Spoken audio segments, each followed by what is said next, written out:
High প্রিয় শিক্ষার্থীরা, তোমাদের সবাইকে স্বাগতম। দেখো, তোমরা যারা উচ্চ মাধ্যমিক পরীক্ষা দেবে, হ্যাঁ 2025 সালে তোমরা যারা উচ্চ মাধ্যমিক পরীক্ষা দেবে, আর এই উচ্চ মাধ্যমিক পরীক্ষার ক্ষেত্রে তোমাদের পরিবেশ বিদ্যা, পরিবেশ বিদ্যা ইভিএস এনভায়রনমেন্টাল স্টাডিজ থেকে আমি সাজেশন নিয়ে এসেছি এবং উত্তর সহ।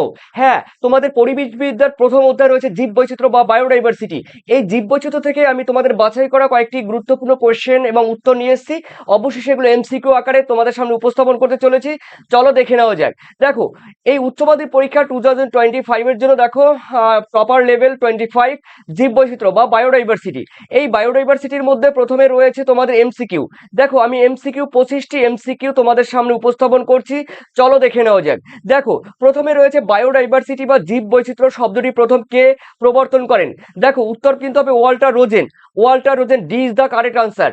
ঠিক আছে, এরপরে রয়েছে দেখো জীব বৈচিত্র্য। সেকেন্ড রয়েছে তোমাদের, দেখো জীব বৈচিত্র্য বলতে কি বোঝায়? দেখো, প্রাণী ও উদ্ভিদের বৈচিত্র্যকে জীব বৈচিত্র্য বলে। দেখো, এখানে এইভাবে শর্টে বলা হয়েছে। তো জীব বৈচিত্র্য কাকে বলে? কোনো একটি অঞ্চলে বা কোনো একটি প্রাকৃতিক পরিবেশের মধ্যে বা কোনো একটি বাস্তুতন্ত্রের মধ্যে উদ্ভিদ, প্রাণী, কীটপতঙ্গ, ভাইরাস ভাইরাস ঠিক আছে, মানে ফ্লোরা ফনা বিভিন্ন যেই জীবগোষ্ঠী রয়েছে, তাদের মধ্যে যে বৈচিত্র্য, সেই বৈচিত্র্যকে বলা হয় জীব বৈচিত্র্য। এক কথায় বলবে, কোনো অঞ্চলের উদ্ভিদ, প্রাণী, ব্যাকটেরিয়া, ভাইরাস, পশু পাখি, বিভিন্ন প্রাণী, ভাইরাসের মধ্যে যে একটা বৈচিত্র্য বা পার্থক্য রয়েছে, সেই পার্থক্যই বলা হয় জীব বৈচিত্র্য। তো এখানে শর্ট করে দেওয়া হয়েছে, প্রাণী এবং উদ্ভিদের বৈচিত্র্যকেই বলা হয় জীব বৈচিত্র্য। দেখো, থার্ড নম্বরে রয়েছে বায়োডাইভার্সিটি বা জৈব বৈচিত্র্য। জৈব বৈচিত্র্য শব্দটি প্রথম কে প্রচলন করেছিলেন? উত্তর কিন্তু হবে ই উইলসন। ঠিক আছে, উইলসন। ওকে, তো এ ইজ দ্য কারেক্ট আনসার। এরপরে রয়েছে দেখো তোমাদের এরপরে যদি এখানে কিন্তু বলা হয়েছে বায়োডাইভার্সিটি শব্দটি প্রথম কে প্রচলন করেন, তখন কিন্তু হবে উইলসন।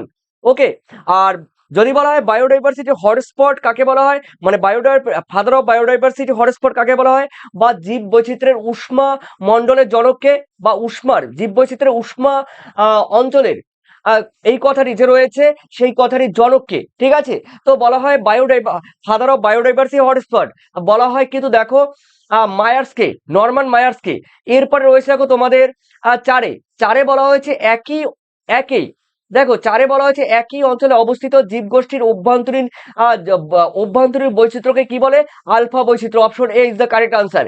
এরপরে রয়েছে তোমাদের, দেখো তোমাদের রয়েছে একটি একটি একটি ব্যাপক বড় ভৌগোলিক পরিবেশের বিভিন্ন বাসস্থানের মধ্যে যে বৈচিত্র্য দেখা যায়, তাকে কি বলে? তাকে কিন্তু বলা হয় গামা বৈচিত্র্য। এই গামা বৈচিত্র্য, আলফা বৈচিত্র্য, বিটা বৈচিত্র্য, এগুলো কিন্তু তোমরা গুলিয়ে যাবে, তাই তোমাদের কিন্তু বারবার পড়তে হবে। দেখো, এরপরে রয়েছে তোমাদের 6 নম্বরে কি বলা আছে? দেখো, গামা বৈচিত্র্যের সাপেক্ষে আরো বৃহৎ কোনো ভৌগোলিক পরিবেশে বিভিন্ন বাসস্থানের মধ্যে যে সৃষ্ট বৈচিত্র্য, তাকে কি বলে? তাকে কিন্তু বলা হয় ডেল্টা বৈচিত্র্য। এরপরে রয়েছে সাথে আর একটা কথা বলে দিচ্ছি। দেখো প্রিয় শিক্ষার্থীরা, তোমরা কিন্তু এই বইটি তোমরা কিন্তু ফ্লিপকার্টে পাবে। ঠিক আছে, তোমরা গুগলে সার্চ করলে পাবে, কিন্তু কিংবা তোমরা ফ্লিপকার্টে গিয়ে সার্চ করলে কিন্তু আমার এই পরিবেশ বিদ্যা লিখবে এইচএস,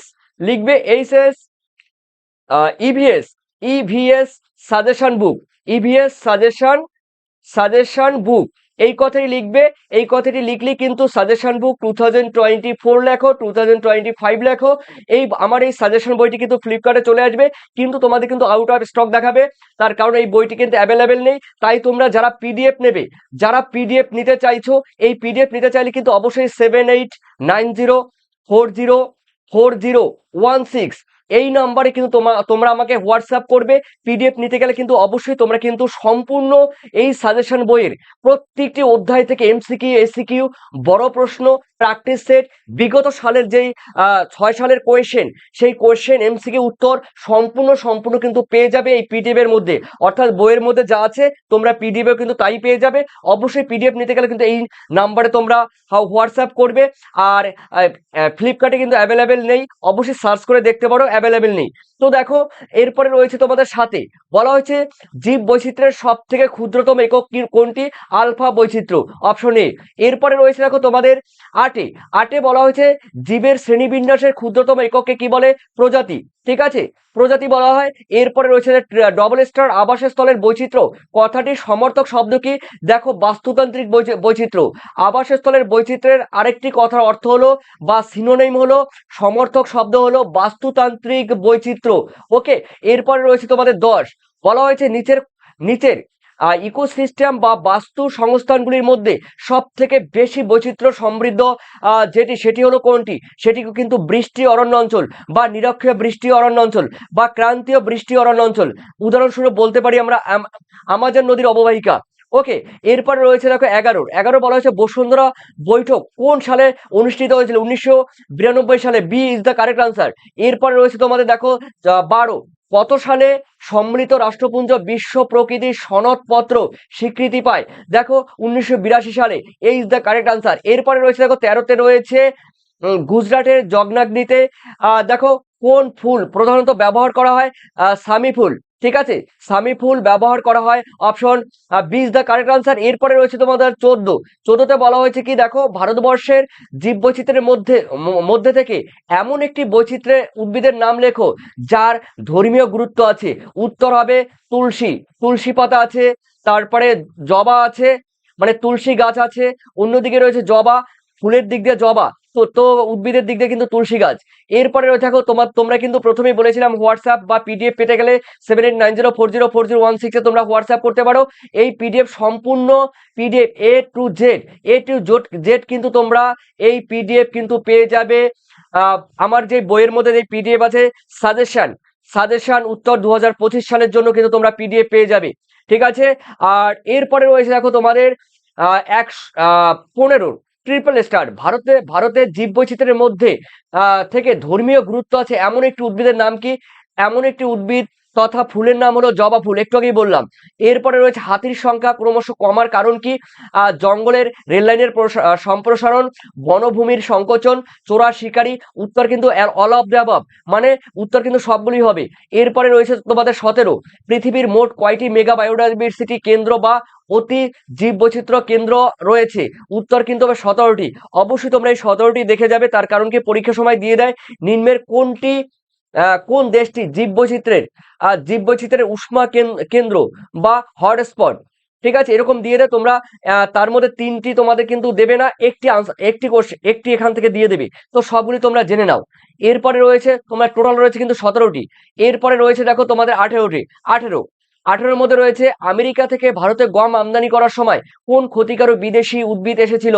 উত্তর কিন্তু হবে পার্থিনিয়াম। দেখো তোমরা জানো রাস্তার দুপাশে কিন্তু দেখা যায় পার্থিনিয়াম। তো মেয়েদের যে নাকে কি পড়ে, সেই নাকের যেরকম পড়ে সেরকম দেখতে ওই গাছটি, ওর ফুলগুলো সেরকম, আর পাতাগুলো কিন্তু সরু সরু। ঠিক আছে, পাতাগুলো সরু সরু। এরপরে রয়েছে দেখো 19 ল্যান্টানা ক্যামেরা উদ্ভিদ কোন দেশ থেকে ভারতবর্ষে আমদানি হয়? দেখো উত্তর আমেরিকার মেক্সিকো থেকে আমদানি হয়। এরপরে রয়েছে তোমাদের 20 ভারতবর্ষে কোন বিদেশি গাছকে ব্যাপকভাবে বনসৃজনের কাজে লাগানো হয়? ইউক্যালিপটাস, সম্ভবত অস্ট্রেলিয়া থেকে আসে ইউক্যালিপটাস। এরপরে রয়েছে দেখো তোমাদের 21 ব্যবসায়িক ভিত্তিক বনসৃজন করা হয় যে গাছটির জন্য, সেটি কিন্তু ইউক্যালিপটাস কিন্তু বিজনেসের জন্য, ব্যবসার জন্য কিন্তু বনসৃজন করা হয়। এরপরে রয়েছে দেখো গন্ডার শিকারের মূল কারণ কি? গন্ডারের খড়গ। ঠিক আছে, গন্ডারের খড়গ। C is the correct answer. এরপরে রয়েছে দেখো ইয়াম ব্যবহার করা হয় কিসের জন্য?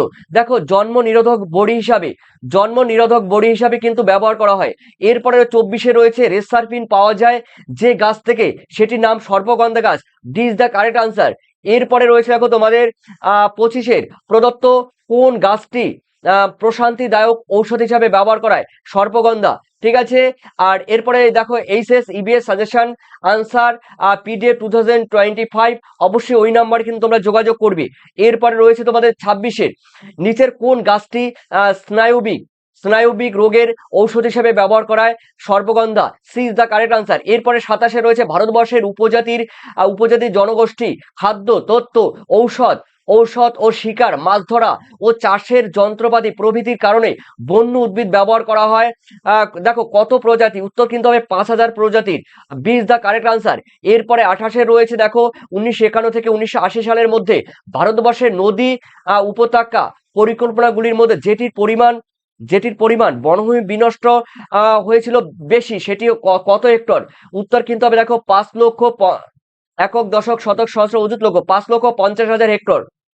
তার মানে 1951 সাল থেকে 1952-80 সাল পর্যন্ত এই যে তোমাদের 30 বছরে 30 বছরের মধ্যে ভারতবর্ষে যে নদী উপত্যকার পরিকল্পনা মানে রিভার ভ্যালি কর্পোরেশন যে হয়েছিল, তার মধ্যে বনভূমি নষ্ট হয়েছিল কিন্তু দেখো 5,50,000 হেক্টর। এরপরে রয়েছে দেখো 29-এর গোয়ার গোয়ার মোট কত স্থলভাগের কত শতাংশ খনিজ সমৃদ্ধ রয়েছে, ঠিক আছে? এটি কিন্তু অবশ্যই আমাকে কমেন্ট সেকশনে কমেন্ট করে জানাবে, ঠিক আছে? গোয়ায় মোট কত স্থলভাগের কত শতাংশ খনিজ অঞ্চল দ্বারা সমৃদ্ধ। এরপরে রয়েছে দেখো 30-এর পেরিয়ার নদী কোন রাজ্যে অবস্থিত? দক্ষিণ ভারতের কেরালা রাজ্যে অবস্থিত কিন্তু পেরিয়ার। তারপরে পেরিয়ার বা সাইলেন্ট ভ্যালি কিন্তু কেরালায় অবস্থিত। থ্যাংকস মাই ডিয়ার স্টুডেন্ট, তোমাদের অবশ্যই মূল্যবান কমেন্ট অবশ্যই কমেন্ট সেকশনে কিন্তু আমাকে জানিয়ে দিও। আর 7890404016 এই নম্বরে তোমরা কিন্তু আমাকে হোয়াটসঅ্যাপ করতে পারো, পিডিএফ পেতে পারবে। আর পিডিএফ এ কিন্তু সমস্ত ধরনের কোশ্চেন থাকবে, বড় প্রশ্ন কিন্তু থাকবে, বড় প্রশ্ন থাকবে উত্তর সহ, আর এমসিকিউ তো থাকছেই, আর এসএকিউ তো থাকছেই, আর এসিকিউ থাকছে, আর সেই সঙ্গে সঙ্গে প্র্যাকটিস সেট আছে। দেখো প্র্যাকটিস সেট আছে। আর অন্যদিকে রয়েছে তোমাদের দেখো বিগত সালের মানে প্রিভিয়াস ইয়ারের কোশ্চেনও তোমরা পেয়ে যাবে।